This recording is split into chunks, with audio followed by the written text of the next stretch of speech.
এই 1 বছর বয়সে ওকে আনা হয়েছিল সেই ছোট্ট দেবী। 3 বছর পর ওর বেবি হলো। আর ওর মায়ের বেবির বয়স এখন 5 মিনিট। ও কি সুন্দর আদর করছে আর ওর গাগুলো পরিষ্কার করছে ওর মা। এর ছেলে, এর নাম রাখা হলো বিশু আর মায়ের নাম দেবী। ও তো দাঁড়াতে পারছে না, পাগুলো স্লিপ করছে, তাই খড় দিয়ে ওকে বিছানা করে দেওয়া হয়েছে। আর সবাই চেষ্টা করছে যাতে করে ও একটু দাঁড়াতে পারে, কিন্তু টলমলো করছে, একদম দাঁড়াতে পারছে না।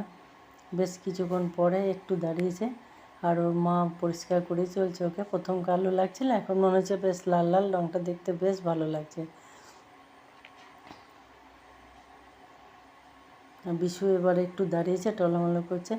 পরদিন সকালে রঙটা একদম অন্যরকম লাগছে, লাল টুকটুক। আর ওর মা ছোনমনি করে খুব আদর করছে। আর ও দেখছে যে মা কি খাচ্ছে। আর আমরাও একটু বাবুর ছোনমনি করে আদর করে দিলাম, খুব ভালো লাগলো।